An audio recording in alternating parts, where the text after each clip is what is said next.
Before I continue with Cops and Snitches Part 2, which will conclude this episode, I want to make it clear that I'm not going to be using any of the information from my interviews. I'm also only going to be doing a calculated, very careful amount from the court documents, not the majority of it.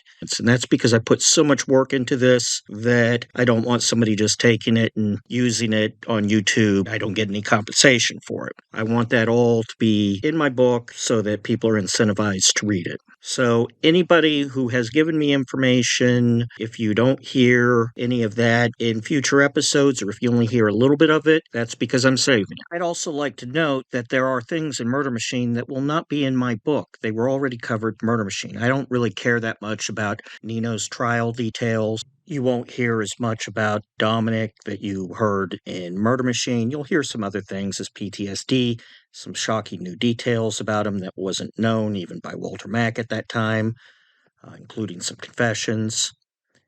And you'll hear, some other things, but there's a lot of things that I'm just not that interested in. The details that I'm about to tell you at Empire Boulevard, they're not going to be in my book. You're mostly going to just hear about a raid because I got to save time, got to cut things back, and introduce you guys to new information. I also think it'd be disrespectful to Capici to repeat a lot of the same details from his book. That's not fair to him. And I have nothing but a tremendous amount of respect for Capici. He's one of my favorite authors. I want you to be able to get different things from Murder Machine and different things from my book. Now, to continue. Since 1979, Roy and Henry had been using a large three-floor warehouse on the busy Empire Boulevard. There, he'd stolen cars, especially Caprices, before some of his crew, including LaFrocia, Dennis Testa, and Freddie, would transport them to another warehouse in Newark, New Jersey, to be shipped to Kuwait. And that operation had gone smoothly until April 22nd. Then, a federal customs inspector named Joseph Tedeschi and another nosy member of the National Auto Theft Bureau, and this was a private company. His name was Anthony Ciardi. Well, they soon began poking around and determined that the Caprices at Pier 292 were stolen. So with a warrant and the FBI and NYPD's help, the cars were secretly confiscated, surveillance was set up, Freddie and Henry, they're caught on camera, and soon the warehouses are raided in what obviously became known as Empire Boulevard Raid. Although none of the main crew were at the raid that day, so they weren't arrested right away, both men were now in big trouble. Furthermore, Freddie was so furious with Henry that he didn't want to work with him anymore because Henry had left all kinds of things in the cars, including cassettes, Torahs, all kinds of miscellaneous items, instead of cleaning them out. And Henry had been sloppy. Against all of Roy's advice about cleaning the cars out, making them look like they're not stolen, Henry had been sloppy. Although Freddie and Roy didn't know just how badly Henry had fucked up yet. In the meantime, Roy was eager to kill again, and this time it was personal for him. Among the hoods in Canarsie who bought coke from his crew and worked at one of the auto shops near Freddie and Richie's was a 30-year-old fellow by the name of Charles Mongatori. One night, Charles was at a punk and heavy metal club on 3rd and Bowery named the Gildersleeves. It's the kind of place you'd see Johnny Rotten, who actually did play there that year, from the Sex Pistols. And then, at the same time, you'd see a lot of bands you'd never heard of. Charles was arrogant and brash and always looking for a fight. And he happened that night to come across another arrogant, even more arrogant, brash and loudmouth. This one a 25-year-old punk with a "my daddy's connected to the mob" attitude. And this punk's name was Andrew Mangliano, Mangialano. I'm going to refer to him as Andrew because my pronunciation of Italian-American names or Italian names isn't the best, even though I'm part Italian. Like I said, Andrew was one of these Prince Joffreys, if you are familiar with the Game of Thrones, mafia kids. These guys thought that they could get away with anything if their dad was connected. And that night, music's blaring, there's a lot of power and testosterone in the air, and something, maybe it was a girl or a bump, whatever it was, led to Andrew just violently pulling out a knife and stabbing Charles in the neck, almost killing this guy. He falls over, lands on the ground, is gurgling. Miraculously, the ambulance gets there, and Charles is saved. Andrew, well, he's subdued by bystanders, arrested, and Charles recovers after almost dying. Now Andrew was looking at an attempted murder charge. And yes, Charles was furious. He'd already almost died once on a motorcycle, and he'd miraculously survived that. Now he miraculously survived being stabbed in the neck, and Charles, well, coked up Charles was feeling a little invincible. And Andrew, oh, those are serious charges. Andrew was looking at years in the penitentiary. Unfortunately for Charles, Andrew's dad, Sal, burly old school Guido gangster, was a business partner who dealt drugs and stolen automobiles with Roy DeMeo. So when Sal asked Roy to intervene, Roy said, "Sure, no problem. I'll make your problems go away." Later, once Charles was discharged, Vito and Richie suddenly showed up at Charles's door. Richie spoke while Vito stood beside him quietly. He knew Charlie the best, having a shop next to him. "Hey, everybody's sorry to hear about what happened," Richie began. "That guy who stabbed you, Andrew, well, he's the son of a connected guy who's close with Roy DeMeo. Now, Roy, he likes you. He thinks you're an all right guy. But if you testify, Roy's going to be really unhappy about it. He needs you to suffer memory loss. For him. And he'll be generous in return." Charlie looked at Vito and Richie credulously. "Is this guy fucking kidding?" "Why don't you go tell Roy to go fuck himself?" Charlie said. Vito and Richie looked at each other with wide eyes. They definitely weren't going to tell Roy what Charlie had just said. Vito suggested they come back after they procured the money they were going to bribe Charlie with. And that money, of course, was coming from Roy and Sal. It was a suitcase stuffed with $100 bills, 15,000 in total. Now that's a lot of money for back then. That should have covered his expenses and given him money for other things too. And since Charlie was a coke addict, they also included a little benefit. Thousands of dollars worth of cocaine as a courtesy. Richie knocked, and he handed Charlie a suitcase when he answered. "Here's a gift from Roy in exchange for not testifying against Andrew. It's to show his thanks." After Charlie took the suitcase, he scowled, his stitched-up neck still visible at this point, and he said, "Thanks, but like I said before, fuck Roy and fuck his friend Sal too. I'm keeping his money, and I'm still going to testify against that punk Andrew. Do you have any fucking clue what that motherfucker put me through?" "Roy's not going to like this," Vito warned calmly. "You think he can do anything to me after what I've been through? I should have died in a motorcycle accident, and even if I hadn't, I still should have died when that punk stabbed me. Something protects me. It's like I'm invincible. I can't be killed. And you guys can't do anything to hurt me." Charlie closed the door, and that pretty much made it clear that Charlie was out of his mind, maybe a little bit too much coke, and that they were going to have to whack him if they wanted to keep Andrew from going to prison. Richie and Vito reported back to Roy and Sal at the Gemini Lounge. "This guy's a real ass. He really doesn't think he can die," Vito explained. "Well, he's gonna die this time," Sal said, fuming that his son was in jail and might go to prison, and this asshole had even stole their money. The crew convened and came up with a plan to lead Charlie to the Gemini Lounge, where they could eliminate him. Since Charlie rarely left his apartment, they decided that they were going to use what Charlie liked the most to bait him.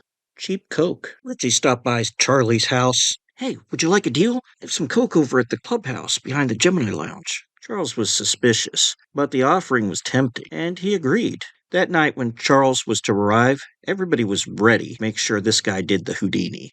Roy, Eddie Rendeni, the twins, Henry, Freddie, Dracula, of course, Vito and Richie, they were all there. Charles drove up in his slick car, climbed out, walked inside, conversed briefly, bought the cocaine, and then he left. He really was invincible that night.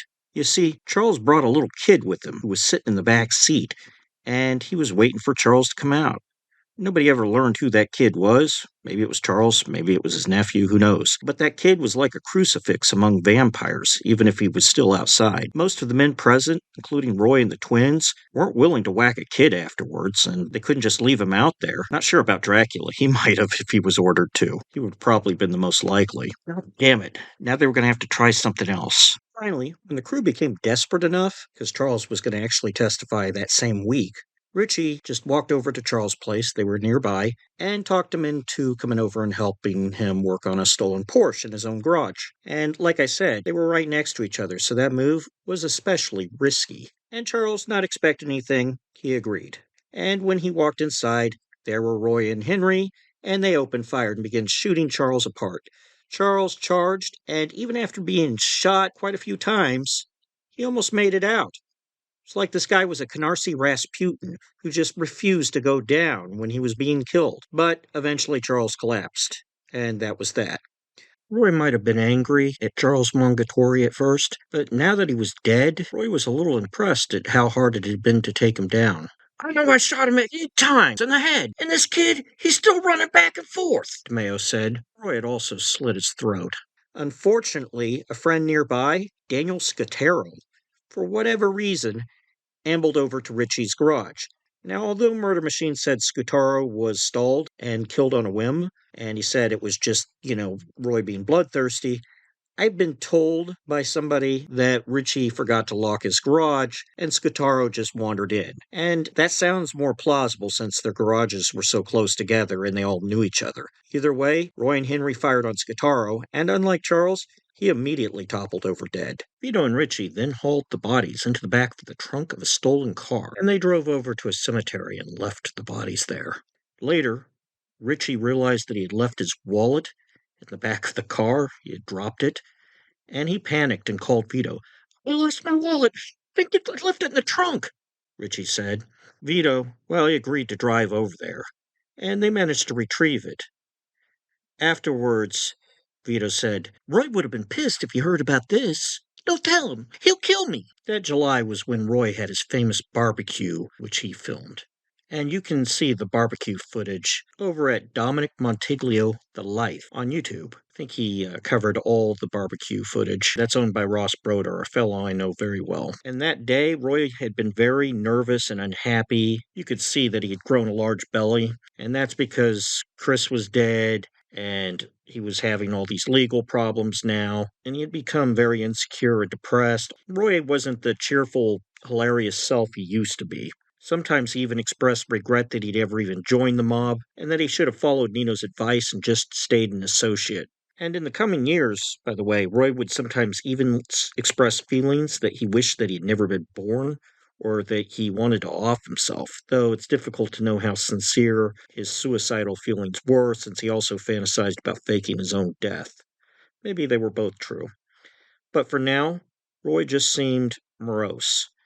And it didn't help that Big Paul tested Roy so much now that he wouldn't even invite him to his house unless Nino was in Florida and he had no choice but to do so he could get a cut of Roy's hard-earned illicit money that Paul didn't really contribute anything for. And as far as Paul Castellano went, he was having his own problems. It had leaked that he was having erectile dysfunction, something that was considered effeminate to the mobsters, and they joked behind his back, never to his face and never to any loyalists to Paul. Mobsters were never good candidates for sensitivity training courses. And an enlightened perspective to them was, his dick can't get hard anymore. Paul might have suspected that some of his guys didn't respect him enough, even if they didn't act overtly about it. But they'd be reminded, you don't fuck with Paul. And if he finds out you're making fun of him, you're fucked. That year, Paul would have become enraged and or the deaths of two men who had been in relationships with his daughter. The first was Vito Borelli, who I discussed earlier in the series before I knew when he had actually been whacked. I'd gotten some false information online at that time, and that actually happened this year. And that was the guy who joked about Paul looking like a plucked chicken, and I went over that. Roy made him do the Houdini. The next victim, who'd be meatballed, was the ex-husband of Paul's daughter, Constance, and his name was Frank Motto. Now, when they had been married, Frank Motto had cheated on Constance, slapped her around, treated her like garbage, although I'm sure that she wasn't easy to be around either, but I'm not saying that makes it okay. Well, Paul later found out, even though they had been divorced for at least 7 years. I think 74. Well, once Paul found out, he was livid. This guy's gotta go. Roy heard about the offer, and he said that he'd take care of it. Roy met up with Amato, and he offered to make him a deal. Lot of money, probably through stolen cars or drugs or whatever Amato wanted to make money on, since it was a bullshit offer. Then on September 20, 1980, when Roy and Amato planned on meeting, over at the clubhouse, or else. Two of Roy's henchmen, Not sure if it was Henry and one of the twins, or Rendini, it could have been. They met with Amato and they agreed to drive him over there.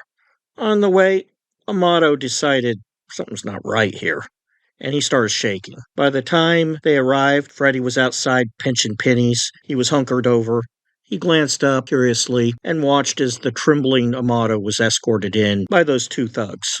Amato was absolutely terrified. He knew that he was a dead man. Inside Clubhouse, Roy was there with the rest of his unsavory band of killers. Richie wasn't there. I'm not sure about Vito. Frankie DeChico was there. And later testimony would suggest that Frankie and Roy had actually done some hits, they don't know who, in the past together. Along with Frankie DeChico, Roy, and Roy's crew, there was also an unnamed associate.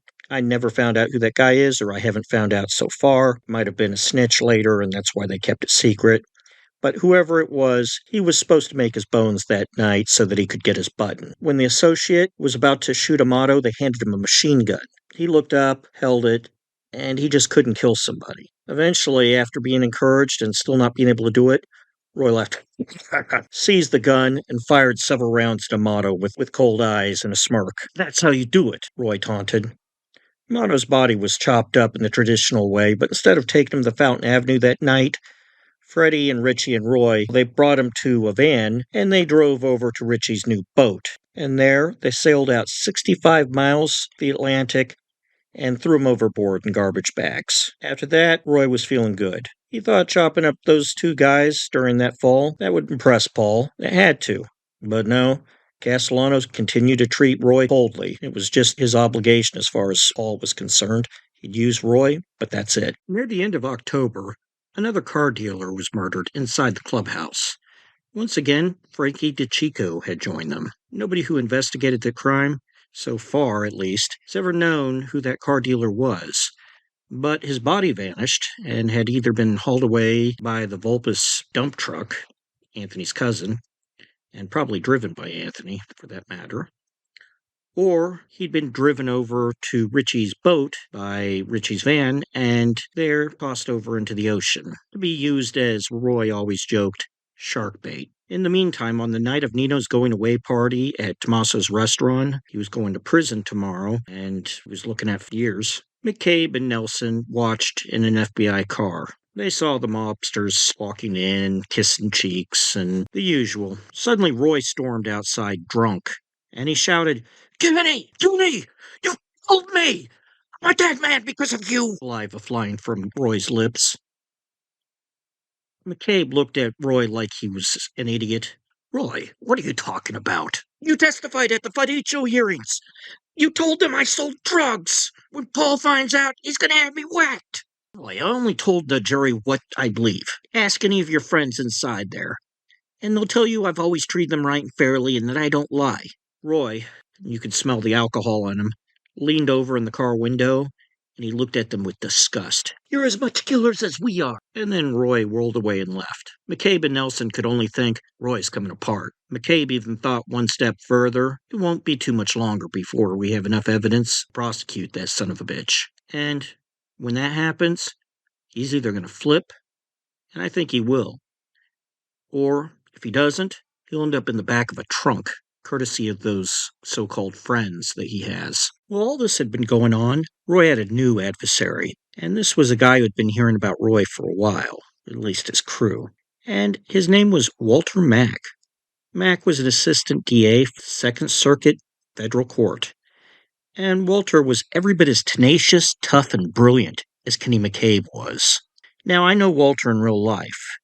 He's one of my sources for my book, and I can tell you he is erudite and the highest caliber of a lawyer that you can get. He's also very moral, and while some of the wise guy channels have challenged his conclusions and claimed that they don't think he was fair to the DeMeo crew, looking at Jeff Canarsie there, I can say that Walter Mack is extremely moral, extremely thorough. I have the court papers that show it. His work was nearly impeccable. Walter Mack's father was once CEO of Pepsi, and Walter had grown up a little bit like an aristocrat, but it's not something he's comfortable discussing. He's very modest. graduated from Harvard, enrolled in Milton Academy to fight overseas. He wanted to fight for his country as a Marine and as an officer. Eventually was promoted to colonel, and Mack became one of the most feared colonels in Vietnam. He had brilliant tactics. The Viet Cong did not like fighting Walter Mack's men, and he had very low casualty rates. By the end of his tour, Walter was studying the LSAT to go to law school with gunfire in the distance. And when he came back from overseas, he enrolled in Columbia Law School. Now, Walter Mack, he's got some amazing qualifications. He is just one of the most productive guys you can get. And he's the type of guy who literally could have been President of the United States had he tried to go that route. He's got better qualifications than most U.S. presidents who have ever been elected. And what I mean by that is he's got qualifications that rival John F. Kennedy or Teddy Roosevelt. Now, since the early 70s, Walter Mack had been working as a federal attorney, and that had been for about 10 years, because, we're in the early 80s now. And he'd been hearing about this DeMeo auto theft crew, although he didn't call them that. They were still focused on Patty, since the late 70s. That's when it came across his desk. He was bored one day, and he's like, well, this looks interesting, having no clue where it was going to go. By now, he had met with John Murphy, who now had a partner that was helping him, Detective Harry Brady. He's a husky guy. I've spoken with him too before. And Mac heard more and more about these stolen cars, and now he's starting to hear that this crew is just filled with psychopaths. He was a little dubious about that, but to be fair, it sounded like nonsense. These guys were being described as serial killers, and their crimes were hard to believe. In any event, he explained that he was going to take these malefactors to prison.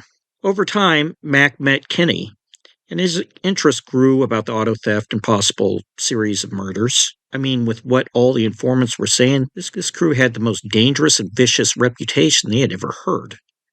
It was like something out of a horror story. Leatherface's family joins the mafia. But Walter was going to need a lot more evidence than what they had. Fortunately, Walter was a proponent of task force model of handling things and organized crime. And that means creating a combination of cops, FBI agents, and other agencies who answer to the authority of the prosecutor, and creating a kind of team among them so that they would work more tightly together than the FBI and police were usually used to working. They often compete against each other. But this would be like one superhero team, to say. So Walter began pushing for help from Bruce Mao, who was in charge of investigating the Gambinos. He was a very powerful figure at the FBI. Bruce, he didn't have a lot of agents at that time, but he decided he'd send them one of his best, Artie Ruffles. Now, Artie, he looked like a cross between a high school history or English teacher, somebody who would grade your exams really strictly. No, you got that wrong. You got that wrong. And he also looked like a cross between an admiral in the Navy. Very scholarly looking. He kind of looked down, not a conceited way, but more like an academic, intellectual way. Not a particularly imposing man, but he was capable of being tough if he needed to be. He had proven that in the FBI. In fact, Artie Ruffles had been an art teacher before he joined the FBI. He had wanted to join because he needed something that was more exciting, and he wanted to do something good for society. With this growing task force that Walter Mack was establishing, they were going to be truly a threat not just to Roy Nino, but to Paul Castellano as well. Now, in the late 1980, Freddie Dodome began talking to some detectives that showed up at his door about some stolen motorcycles that he had left near his house. Freddie was always leaving stolen merchandise near his house, in his house. No matter how much Roy got angry at him, Freddie would do it again and again and again. He was not the smartest or the wisest guy. Now, one of those detectives, he noticed that Freddie was not the smartest guy, and I'll talk more about that detective later. But he came back later on after his partner had left, and he began chatting Freddie up at his house. Freddie thought, maybe this guy's willing to take a bribe. That'd impress Roy. He might be able to get information on McCabe's investigation. Freddie began meeting with that same detective once a week. He even threw tens of thousands of dollars on the bar table at a bar they were at before the guy said, "Put that away," in case somebody saw them. But soon, that detective, he had Freddie convinced that they were pals, although it wouldn't be until well into 81 that the detective was able to get anything from Freddie, because Freddie relaxed his guard enough. Now, during this period, Patty Testa, well, he also got arrested, and he was sent away to prison for a year because of his young age, though that judge really underestimated how incorrigible Patty was by then. 1980 hadn't been a good year for Roy, and 1981 was only going to get worse. While Roy was taking hit after hit, as well as his crew, the investigators were making even more strides. Kenny and Nelson were convinced Roy by now was a diabolical murderer, and John Murphy, well, he was convinced that the Testa crew certainly were, which of course was actually Roy's crew, and Detective Harry Brady believed it too.